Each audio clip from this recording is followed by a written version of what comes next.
Premier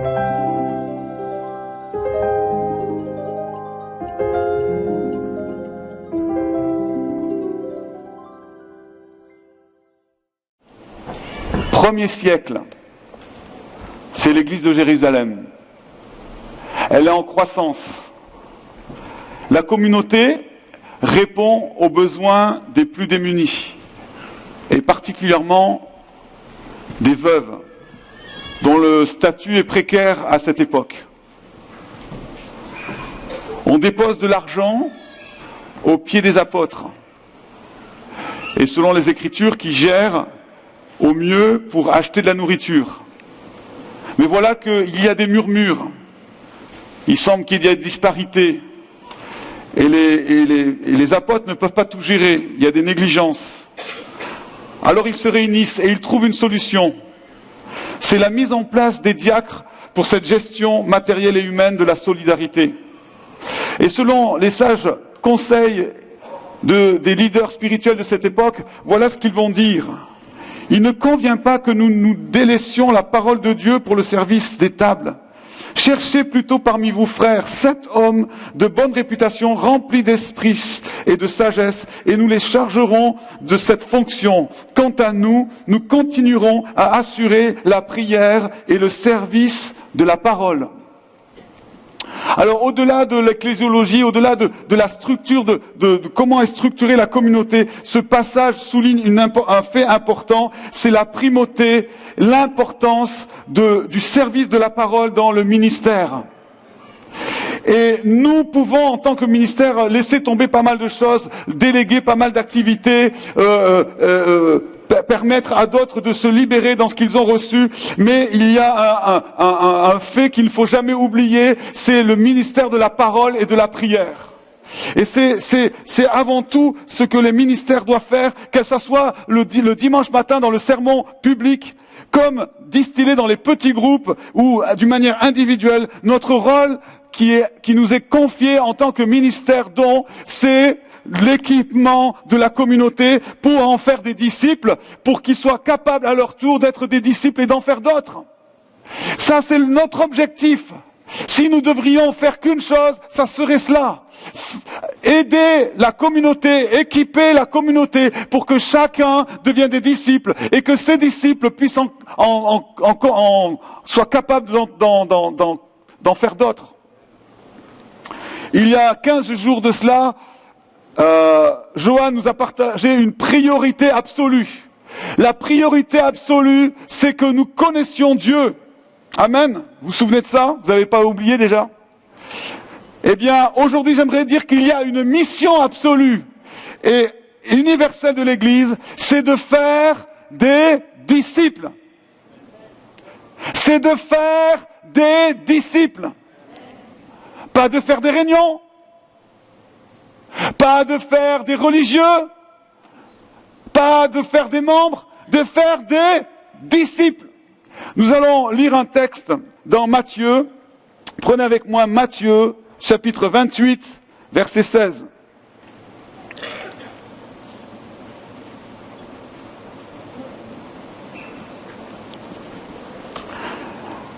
Les 11 disciples allèrent en Galilée sur la montagne que Jésus avait désignée. Quand ils le virent, ils l'adorèrent, mais quelques-uns eurent des doutes. Jésus s'approcha et leur parla ainsi. « Tout pouvoir m'a été donné dans le ciel et sur la terre. Allez, faites de toutes les nations des disciples, baptisez-les au nom du Père, du Fils et du Saint-Esprit, et enseignez-leur à garder tout ce que je vous ai prescrit. Et voici, je suis avec vous tous les jours, jusqu'à la fin du monde. Amen. » Peut-être que certains, lorsqu'on lit cela, on a tendance à insister sur le fait de aller. Et on pense que l'emphase est mise sur le fait de aller. Mais l'emphase n'est pas mise sur le fait de aller, l'emphase est mise sur le fait de faire des disciples. C'est le verbe principal de la phrase.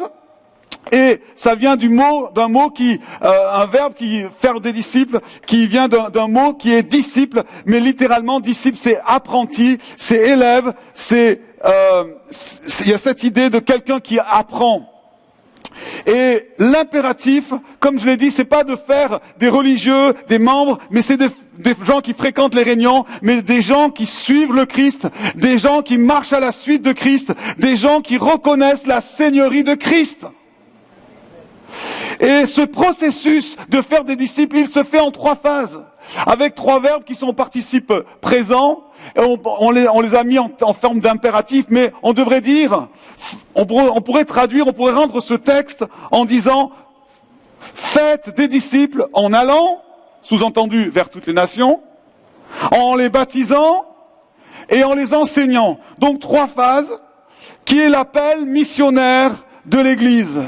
Et une Église qui est basée sur la formation de disciples. Tous les chrétiens de la communauté sont appelés à devenir des acteurs. Amen. Tous les membres de la communauté sont des porteurs de vie et exercent le ministère de la réconciliation. Ils partagent leur foi et prennent soin les uns des autres. Selon Thessaloniciens, comme c'est écrit en Thessaloniciens 5. Donc, vous allez voir sur cette diapo, il y a 3 phases que j'aimerais voir avec vous. Tu peux? Merci. Je ne sais pas si on voit, c'est assez clair. Faire des disciples, il y a une intentionnalité. Aller, il faut aller. Il y a une intégration, baptisez-les. Et il y a un investissement, enseignez-les. Et nous allons voir ensemble ces 3 phases importantes pour que nous comprenions quelle est notre mission en tant qu'Église. La première, j'aimerais d'abord parler d'une Église intentionnelle. Et je crois que c'est important de réaliser que ce plan de salut, il est déjà porté dans l'Ancien Testament. L'universalité du salut, il est déjà là. Déjà Abraham, Dieu lui dit, tu seras une bénédiction pour toutes les nations. Pas seulement pour le peuple d'Israël, mais dès le départ. Pour toutes les nations, une bénédiction pour toutes les nations. Et Ésaïe déclare particulièrement, tournez-vous vers moi et soyez sauvés, vous les confins de la terre, car je suis Dieu et il n'y en a point d'autre. Et lorsqu'il parle du serviteur Messie qui ramènera le reste d'Israël, il dit, je t'établis pour être la lumière des nations, pour que mon salut soit manifesté jusqu'aux extrémités de la terre. Amen. Et dans l'Évangile, le Nouveau Testament, nous retrouvons ces choses. Nous découvrons l'ouverture déjà avec la femme samaritaine, où Jésus va vers cette femme-là, qui était mis de côté de la part des Juifs, mal considérée par les Juifs. Nous le voyons aller guérir cette femme, la fille de cette femme syro-phénicienne. Mais au temps encore des Évangiles, la mission est encore dirigée, ciblée vers la nation d'Israël. Mais là, et il le dira dans le chapitre 10 de Matthieu, il restreint le champ d'action, il dit, allez plutôt vers les brebis d'Israël. Mais il se passe quelque chose. Lorsque Jésus meurt sur la croix, lorsqu'il ressuscite et qu'il va partir vers le ciel, il va dire quelque chose. Il ouvre maintenant clairement la mission, pas simplement pour les brebis perdues d'Israël, pas seulement pour les Samaritains, pas seulement pour quelques peuples autour, mais pour toutes les nations. Parce que la seigneurie et le pouvoir de Jésus, il est universel. Jésus a autorité dans le ciel et sur la terre. Et à cause de cela, eh bien, il veut atteindre toutes les nations. Il veut que nous enseignions tout ce qu'il a prescrit et il sera pour cela tous les jours avec nous. Et même si dans ce passage, il semble qu'il s'adresse d'abord aux 11, cet ordre de mission est celui de toute l'Église. Nous sommes tous des ambassadeurs du roi des rois, envoyés de sa part, et nous disposons de toutes les ressources du royaume de Dieu. Dieu est avec nous lorsque nous avons cette intentionnalité de faire des disciples et d'aller vers les non-croyants. Dieu est avec nous. Il faut aller vers les autres, vers mes voisins, mes collègues, ma famille, mon quartier, ma ville et même le monde. Nous avons entendu ça ce week-end à la formation avec Franck Alexandre. Il nous a stimulés, il nous a boostés, il nous a encouragés à dire oui. Et d'ailleurs, ce verset, c'est le dernier verset, je l'avais déjà dans mon cœur, que Alain a déclaré, allez faire toutes les nations au dernier culte. Je crois que Dieu nous appelle à ouvrir les yeux et à réaliser quelle est notre mission. Il faut arrêter de pêcher dans l'aquarium de l'Église. Alors que la mer de ce monde est notre zone de pêche. J'aime bien cette petite illustration. Vous voyez, cette femme, elle est réaliste. Elle est en train de lui dire, mais c'est toujours pareil avec toi, tu n'as pas d'ambition. Mais parfois, nous n'avons pas d'ambition pour le Seigneur. On est en train de pêcher dans notre aquarium. Mais le monde est notre paroisse, alléluia. Dieu ne convertit pas les âmes simplement dans cette église. Nous sommes l'église qui allons vers le monde, amen. C'est nous l'église. Et partout où nous allons, Dieu est avec nous. Il faut sortir de cette mentalité de l'église ghetto. Et j'aime bien, non, reviens. Oui, vas-y, pardon, vas-y. J'ai trouvé aussi intéressante cette petite anecdote, cette petite illustration. C'est pas les gens qui doivent venir à l'église. C'est l'église qui doit aller vers eux. Amen. Jésus, il dit allez. Il dit pas venez. Il dit allez. Nous avons la responsabilité de partager la bonne nouvelle partout où nous allons, de prêcher au monde entier la venue de Jésus, sa mort sur la croix, sa résurrection, sa promesse de son retour. Ça, c'est l'évangile. Nous sommes appelés à le faire avec sagesse, mais avec conviction. Et cette sage d'évangélisation, elle est rappelée dans les évangiles, non seulement en Matthieu 28, mais en Marc 16 et en Jean 20 j'ai oublié c'est Luc 24, je crois, ouais. Et même dans l'acte 8, vous recevrez une puissance. Nous sommes pentecôtistes, n'est-ce pas? Mais pas pentecôtistes pour simplement parler en langue, pentecôtistes parce que nous recevrons une puissance survenant sur nous et nous serons des témoins à Jérusalem, en Samarie, en Judée et jusqu'aux extrémités de la terre. Donc on ne veut pas la puissance du Saint-Esprit simplement pour dire ça y est, j'ai mon diplôme, mais on veut la puissance du Saint-Esprit pour être un témoin efficace. Parce que le Saint-Esprit, c'est le meilleur coach d'évangélisation, c'est celui qui nous booste, c'est celui qui nous pousse, c'est celui qui multiplie, qui active les dons spirituels comme on l'a vu ce week-end, et qui est cette force centrifuge qui nous envoie. Alléluia. Le Saint-Esprit nous poussera toujours. C'est ce qui s'est passé lorsqu'ils ont été remplis du Saint-Esprit. À la Pentecôte, ils ont proclamé les merveilles de Dieu et toutes les nations, qui étaient présentes à Jérusalem. Nous le voyons avec Philippe, alors qu'il est dans un lieu de bénédiction et de réveil. Le Saint-Esprit le conduit d'aller dans un lieu désert. Il dit, va! Et il annonce l'évangile à cet eunuque éthiopien qui a répandu l'évangile dans tout le continent africain. Amen. Peut-être que quelques-uns sont les dignes héritiers de cet eunuque éthiopien parmi nous. Grâce à Philippe. Il y a Pierre, alors qu'il est là, et qu'un bon repas l'attend, et qu'il est en train de prier, d'attendre en priant sur le toit. Et Dieu lui parle, et il lui dit, maintenant tu vas à la maison de Corneille. Et l'ouverture s'est faite chez les non-juifs. Et on voit cette église d'Antioche qui vit cette grâce de Dieu avec une pléthore de ministères qui est là. Et Dieu leur dit, mettez-moi en part, Paul et Barnabas. Combien peuvent penser qu'ils voudraient se séparer de Paul et de Barnabas? Cet homme, ce docteur, cet apôtre, et Barnabas, fils d'exhortation, cet homme de prophétique et d'encouragement. Et il dit, lâchez cet homme, lâchez ces hommes, et allez, ils vont aller sur tout le bassin méditerranéen. Parce que le Saint-Esprit nous envoie, amen.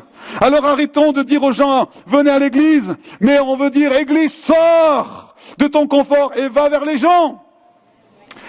Là où tu es, dans tes écoles, dans ton université, sur ton travail, le lieu de travail, dans ton voisinage, dans ta famille, annonce Jésus. Vis Jésus. Alléluia. Rejoignez l'équipe d'évangélisation le mercredi soir pour être formé et équipé, pour pouvoir être efficace. Parce qu'il faut être formé. Jésus a formé ses disciples pendant 3 ans. Vous croyez que ça y est, je vais être témoin comme ça. Mais Jésus, il a formation intensive pendant 3 ans et demi. Et nous, on croit qu'on va apprendre comme ça et qu'on va savoir. Non, il faut être formé de plus en plus. Amen. Alors venez à l'évangélisation pour évangéliser ensuite Conflans-Sainte-Honorine. Amen. Venez, rejoignez les équipes qui rencontrent les gens. On a des contacts de proximité. J'en ai cité quelques-uns pendant ce week-end. Par exemple, l'accueil du Kaba. On a une équipe qui sert les gens, qui viennent chercher leur nourriture et qui viennent au vestiaire aussi. Mais il nous faut des gens pour parler avec eux, pour prier avec eux, pour les écouter, pour dire quels sont vos besoins. Parce que ceux qui servent, ils n'ont pas le temps. Mais s'il y avait des gens en plus pour aider au café du phare. On a des gens qui viennent, qui descendent de leur immeuble. Il y a encore ce mardi, un homme est venu, sa fille m'avait téléphoné, elle me dit, elle sait pas que je suis pasteur, elle dit, monsieur, j'ai vu votre affiche, je sais que vous faites des activités, mon père, il est âgé maintenant, il peut plus aller là où il allait, est-ce qu'il peut venir? J'ai dit, bien sûr, et il était là mardi. Et on a passé un temps ensemble, on a discuté, on a mangé, on a bu le thé, etc. Il y a un témoignage qui est fait, et Dieu veut bénir ces gens de ce quartier, les équipes qui travaillent avec les enfants et les familles des quartiers. Donnez votre témoignage. Maintenant, tous les lundis, alléluia, j'y vais lundi avec Pedro, tous les lundis, il y a une étude biblique. Il y a 17 personnes qui se sont inscrites. Alors ils ont un culte tous les samedis, et maintenant ils viennent à l'étude biblique pour étudier la parole de Dieu dans les prisons. Alléluia. Ils viennent avec leur Bible, et ils viennent étudier parce que Dieu veut aussi les sauver et faire d'eux des disciples. Amen. Et nous croyons qu'un réveil peut se manifester dans la prison, avec leurs co-détenus, parce qu'ils vont témoigner. Et on en fait des disciples. Et si vous voulez témoigner, allez une fois, vous voyez Pedro dire voilà, alors il faut un casier vierge déjà, si c'est possible. Et puis ensuite, voilà, sinon il vous garde, hein. Et puis votre carte d'identité à l'avance, et vous allez vous rendre votre témoignage. Amen. Il y a des tas de choses, de travailler avec les migrants, avec les SDF, en soutenant Mayotte, en priant pour eux, en les encourageant. Amen. En envoyant vos dons. C'est un moyen, d'aller vers ceux qui ont besoin. Je pense qu'on réalise pas. Je me disais, mais on est au phare. Bernard, comment s'appelle cette dame? Viens là. Elle est de quelle nationalité? Elle est sri-lankaise. Il y a très peu, la plupart des Sri-Lankais, Pont-de-Chéruy, il y a beaucoup de catholiques, il y a beaucoup de chrétiens dans cette partie-là, et beaucoup des Tamouls qui viennent et sont souvent déjà un arrière-plan chrétien. Mais Pont-de-Chéruy, c'est hindouiste, c'est ça? Et en fait, la dame là, elle est juste au-dessous du phare. Et puis Bernard et Madeleine sont venus leur témoigner au phare. Mais c'est des peuples qui sont pas atteints. Je pensais à Abdoulaye qui est là, qui est un migrant. Il est venu maintenant, il fait partie de notre église. Mais vous savez combien il y a d'Afghans en Afghanistan? 30 millions. 30 millions. Vous savez combien sont convertis? J'ai noté, pour pas dire de bêtises. 1800 chrétiens évangéliques sur les 30 millions. 1800.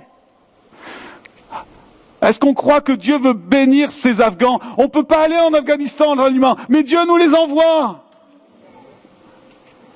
Combien de Somaliens sont dans ces migrants?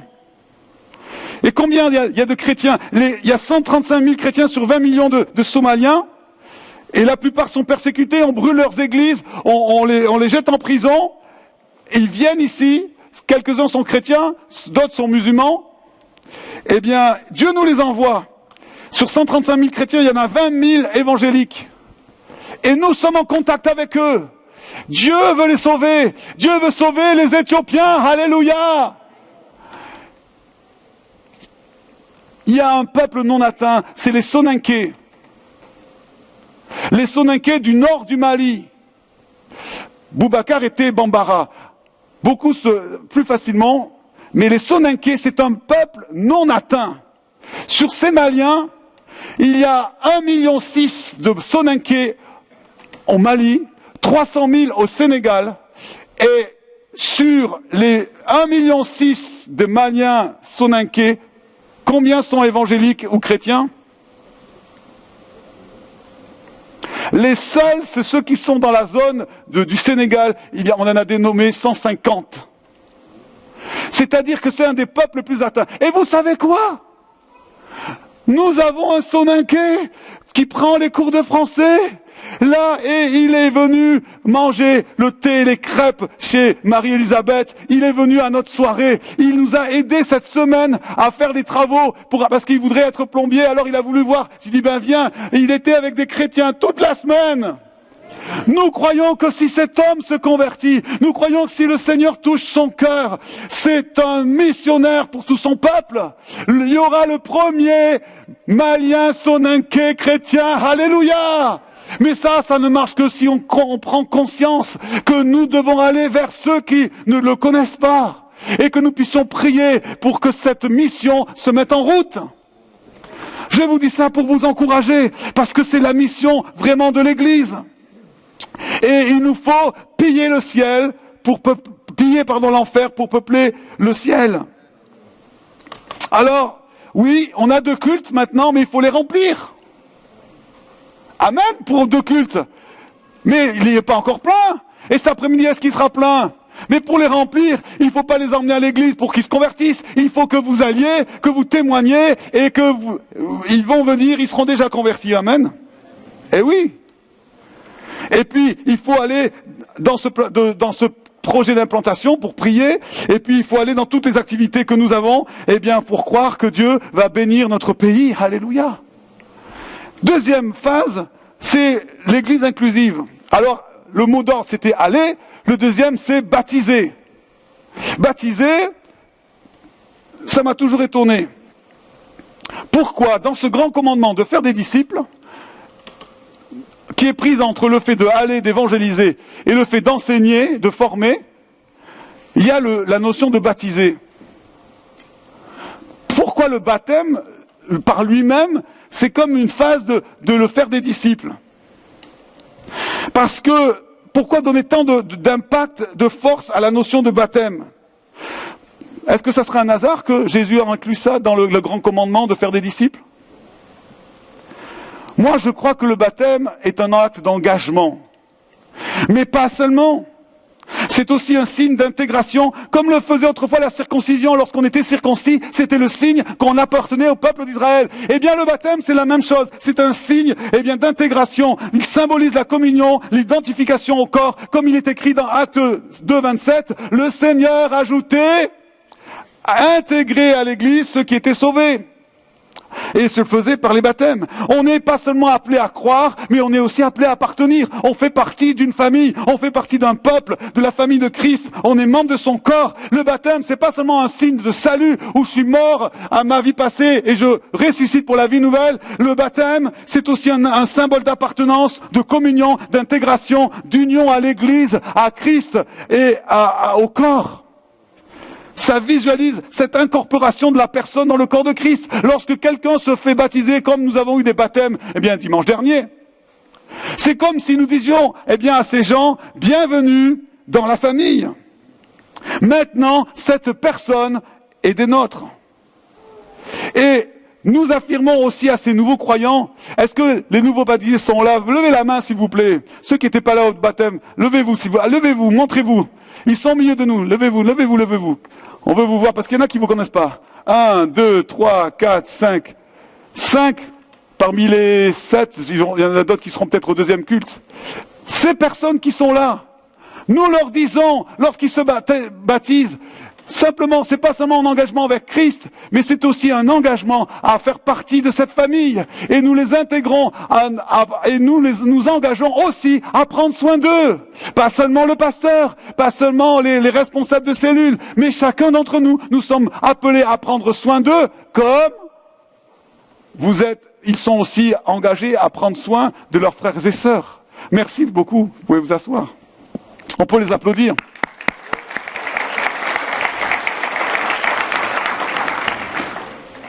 Éphésiens dit, français courant, vous êtes membres du peuple de Dieu, vous appartenez à la famille de Dieu. Dans l'union avec lui, vous faites partie... Ah, mais t'as pas bougé. Voilà. Vous faites partie aussi de la construction pour devenir avec tous les autres chrétiens la maison que Dieu habite par son esprit. Et c'est ce que Jésus faisait. Jésus ne faisait pas qu'évangéliser et prêcher l'évangile aux pauvres, aux cœurs brisés. L'onction, elle n'était pas juste pour ça.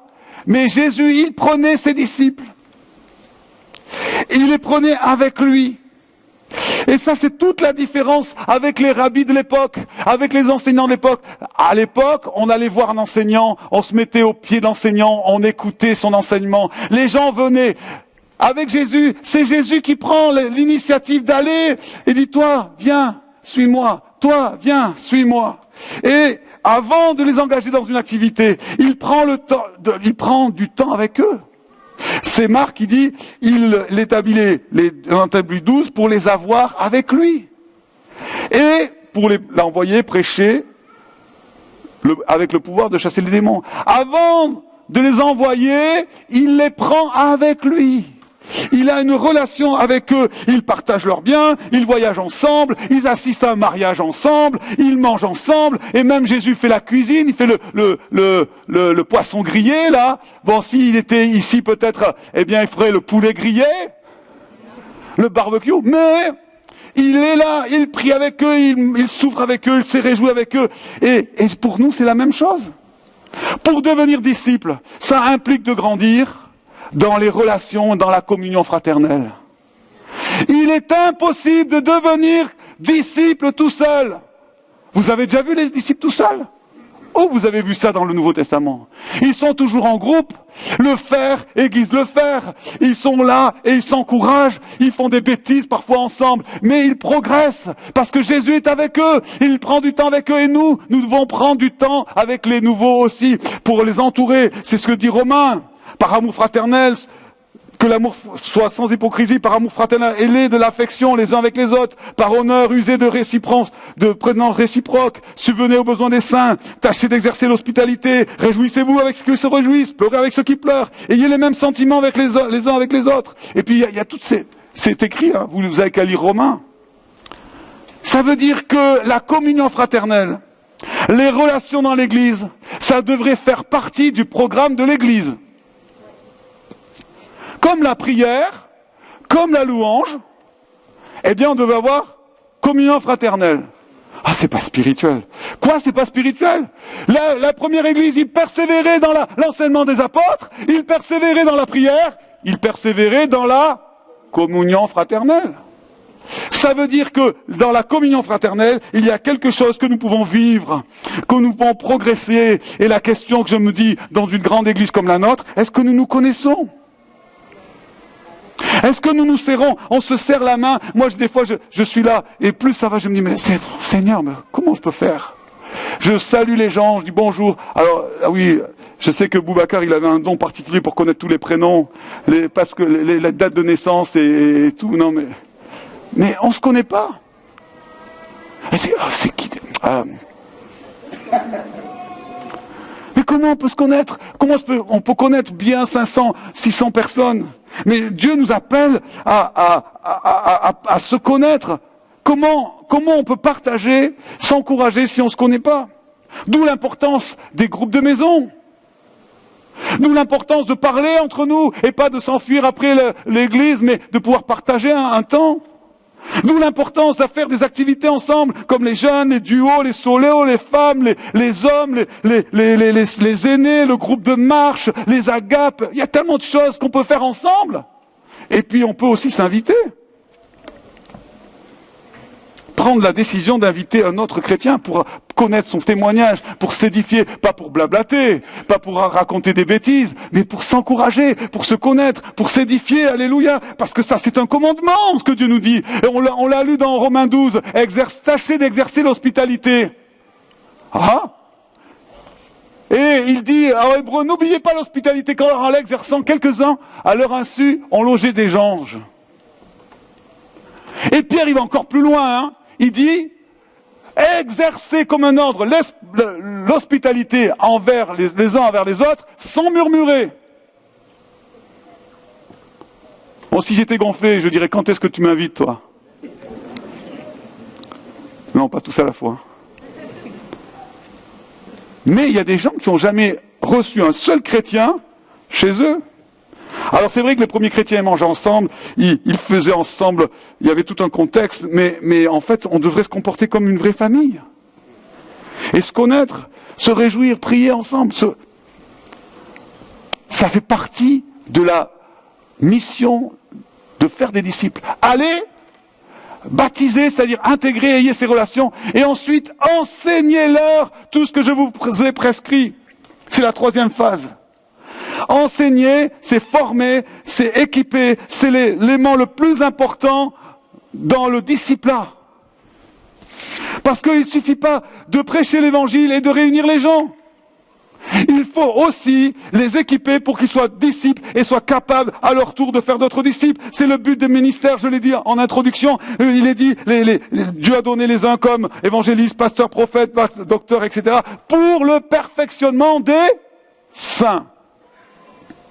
Et j'aime bien la version Tob, pour mettre les saints en état d'accomplir le ministère pour bâtir le Christ. Parce qu'il y a cette idée-là, dans le mot qui est utilisé ici, c'est remettre en état en ordre, mettre en état de fonctionner, arranger pour comme deux pièces qui s'ajustent les unes avec les autres, où chacun trouve sa place pour compléter, pour que les gens aillent dans le sens de l'aboutissement, de l'accomplissement, donc de la maturité. C'est ça le perfectionnement. Tout est mis en place. Et le but des ministères, c'est d'aider les chrétiens à entrer dans ce qu'ils ont reçu, à se mettre en fonction, à entrer dans l'appel qu'ils ont reçu, leur donner les éléments pour qu'ils soient des disciples et qu'ensuite ils puissent faire à leur tour des disciples. Le but n'est pas d'infantiliser les gens, le but n'est pas leur donner la béquille, le but c'est qu'ils sortent de l'enfance spirituelle pour devenir des hommes et des femmes matures à l'image de Christ, afin qu'ils ne soient pas joués contre toutes les vents de doctrine à l'image des hommes, mais qu'ils puissent grandir et s'établir, et le corps dans son entier grandit. Parce que c'est l'Église qui grandit les uns avec les autres. On est en fonction. C'est ça le disciple-là. C'est Paul qui dira, c'est Jésus que nous annonçons en avertissant tout homme en toute sagesse, afin de te rendre tout homme parfait en Christ. Amen. Donc ça se fait pas seulement avec les prédications du dimanche, parce que c'est important. La prédication du dimanche, c'est comme un cri, c'est comme un cri de ralliement. Ça nous interpelle, ça nous booste, ça nous encourage, ça nous stimule. Mais on ne peut pas vivre avec 30 minutes le dimanche. C'est pourquoi on fait des cellules. C'est pour ça qu'on fait des études bibliques le mercredi soir. C'est pourquoi on fait des études bibliques où on prend le temps le samedi matin pour pouvoir donner des éléments et pas seulement dire voilà, Dieu est grand, on le sait que Dieu est grand, mais comment vivre cette grandeur de Dieu dans mon quotidien? Comment devenir un serviteur? Comment étudier, grandir, prier la parole de Dieu? Celui qui va témoigner dans la rue, ce qui va nous aider quand on va témoigner dans la rue, ce qui va nous aider quand on prie avec quelqu'un, pour quelqu'un, ce qui va nous aider quand on va visiter quelqu'un, pour qu'on le fasse d'une bonne manière et en sagesse, c'est qu'on puisse aller et le faire avec quelqu'un qui a une plus grande expérience que nous, n'est-ce pas? Il y a un processus de formation que Jésus a dit, je fais. Avant de laisser faire ses disciples, ils n'ont rien fait. Hein. Vous avez remarqué? Ils suivent Jésus. Jésus dit, je fais, vous regardez. Ensuite, il dit, je fais et tu m'aides. Tu me donnes un coup de main. Tiens, tu prends les panières là et tu vas voir le miracle. Viens les ramasser, aidez-moi. Ensuite, tu fais et je t'aide. Et ensuite, tu fais et je regarde. Et éventuellement, je corrige. Parce qu'à un moment donné, ils ont envoyé les 70. Allez, ils donnent les consignes. Et quand ils reviennent, ouais, les démons nous sont soumis. Wouh, ah, Dieu est bon, Dieu est grand. Vous réjouissez pas de ce que vos démons sont soumis. Réjouissez-vous que vos noms sont inscrits dans le livre de vie. Il remet les choses en Dieu. Et des fois, on a besoin d'être formé. On a besoin d'être équipé. On a besoin de savoir, sinon, vous allez droit dans le mur, bien sûr. Et c'est l'objectif de l'Église. de la formation des disciples, c'est la transmission, et elle se fait pas simplement lors des prédications du dimanche matin, elle se fait dans petits groupes, elle se fait d'une manière individuelle, elle se fait dans ce cœur à cœur. C'est comme ça que Jésus faisait, amen. Il prenait 12 disciples et il les a formés pendant 3 ans et demi, et ils ont bouleversé le monde. Et qu'est-ce qu'il fait Jésus? Est-ce que, bien sûr, il y a le sermon de la montagne, bien sûr, il y a la foule où il prêche, et il y a plus de 5000 hommes, alléluia, et même plus, parce qu'il y a les enfants et les femmes. Mais, on voit avec les disciples d'Emmaüs, notre cœur ne brûlait pas au-dedans de nous quand il nous expliquait les Écritures. La classe était toujours ouverte, ils pouvaient poser des questions, les disciples, il leur pose cette question, mais qui dit-on que je suis? Ah, on dit que c'est un tel. Et vous? Ah, tu es le Christ! Vous voyez, il les interpellait, il les faisait réagir. Lorsqu'il donnait une parabole, les disciples, mais ça veut dire quoi? Et Jésus enseignait comme ça, mais Philippe fait la même chose. Lorsqu'il quitte le réveil, il va voir l'eunuque éthiopien et il lui expliquer les Écritures. Il est en train de lire le prophète Ésaïe et à partir de ce texte, il va lui expliquer. Et bien sûr que nous, on peut pas passer derrière chaque chrétien et expliquer les textes en disant « Ma sœur, j'aimerais t'expliquer que la Bible, et toi, parce que je passerai toute ma journée à ça. » Mais si vous recevez cet enseignement, et qu'ensuite, après, vous puissiez, à votre tour, aider les gens, les encourager, leur montrer comment il faut prier, leur montrer comment il faut lire la Bible, leur montrer comment, il faut témoigner, faire d'eux des disciples, parce que vous-même, vous serez un disciple. Vous avez été formé pour que vous puissiez former d'autres disciples. Et alors, c'est ce que Paul dit, ce que tu as reçu de moi, tu l'enseignes à Timothée, tu l'enseignes à d'autres, des hommes fidèles qui l'enseigneront à d'autres. Alléluia. Vas-y. Voilà. Et c'est le principe. C'est, je ne sais pas si on a passé la citation avec, vas-y passe. Confucius, ouais, c'est ça. Ah, c'est pas la Bible, hein. Mais il a dit quelque chose d'intéressant. Quand un homme a faim, mieux vaut lui apprendre à pêcher que lui donner un poisson. Nous ne voulons pas vous donner toujours des poissons. Nous voulons vous apprendre à pêcher. Quelqu'un a dit un jour, et c'était à Dunkerque, je m'en suis toujours retenu cette citation. Quelqu'un disait, si tu restes 1 an, tu sèmes du blé. Si tu restes 10 ans, tu formes des hommes. Et c'est ce que le Seigneur nous appelle à faire, former des hommes, investir. C'est ça l'investissement, investir dans des hommes. Nous leur prêchons l'évangile, nous regardons la relation fraternelle et nous les formons, nous les enseignons pour qu'ils deviennent à leur tour des disciples.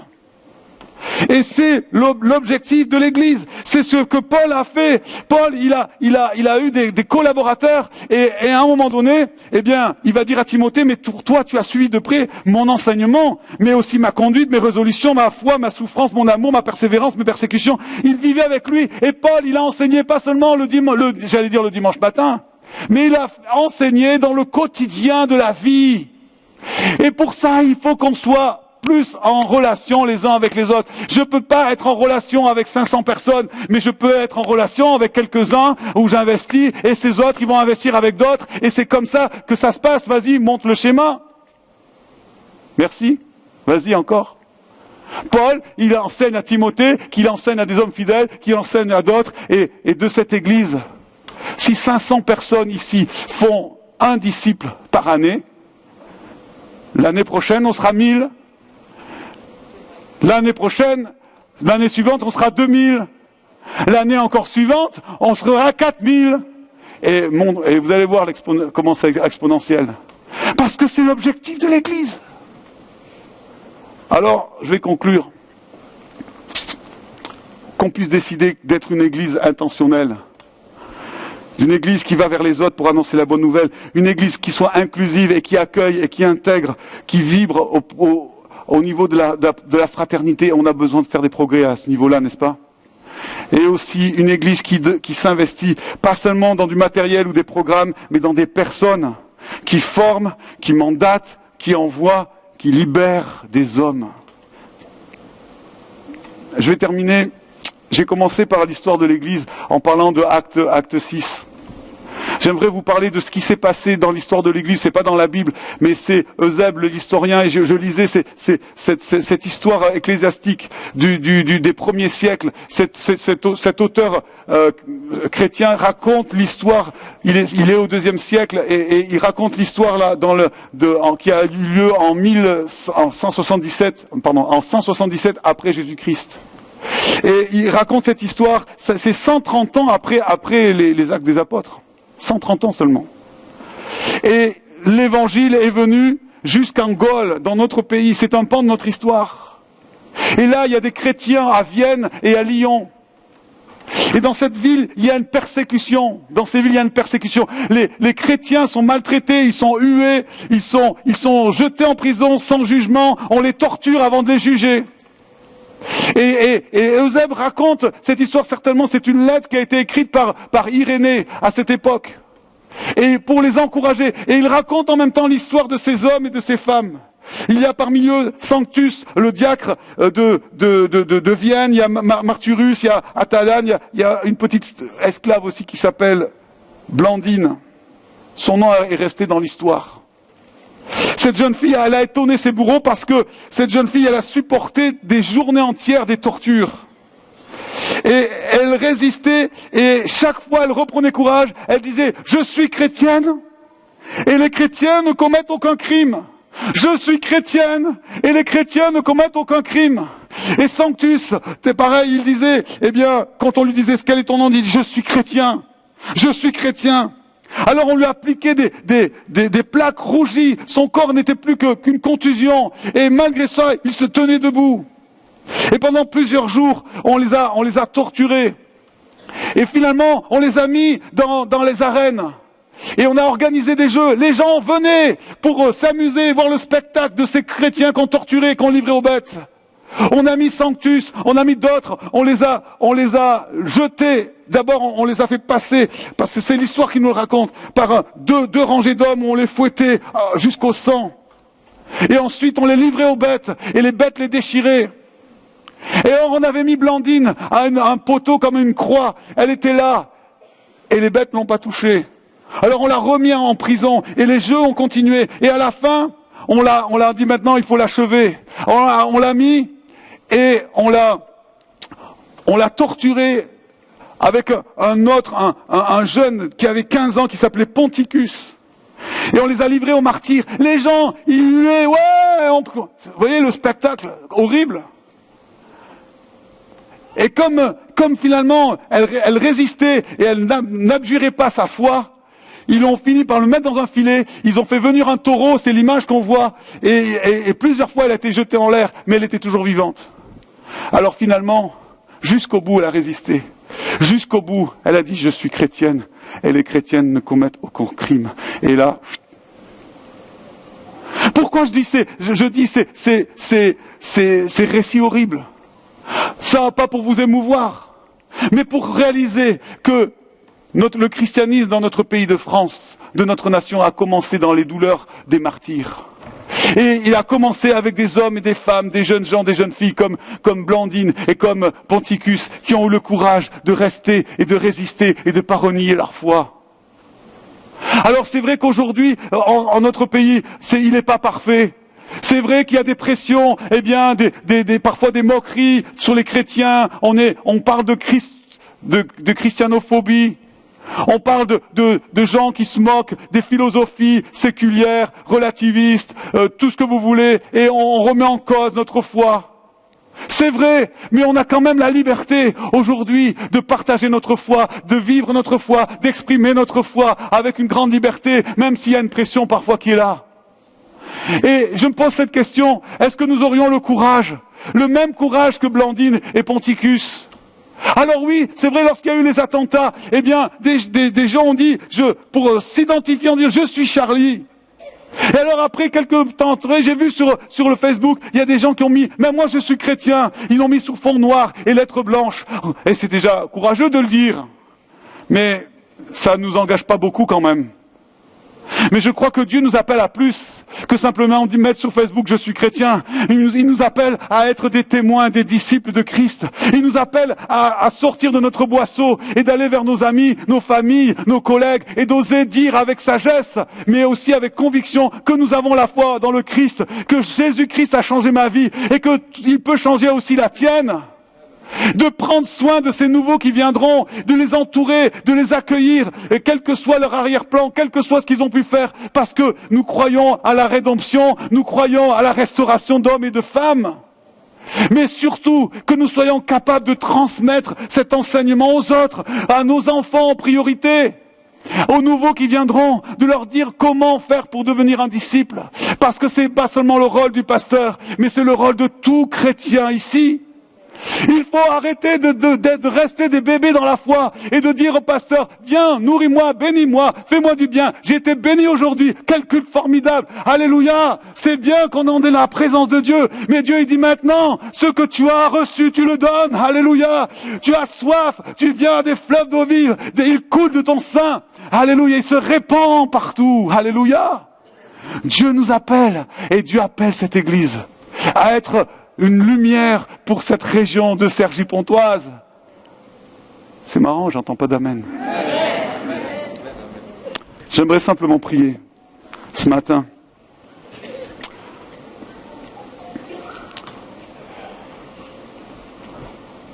Et vous rappeler ce commandement. Allez, faites de toutes des nations des disciples.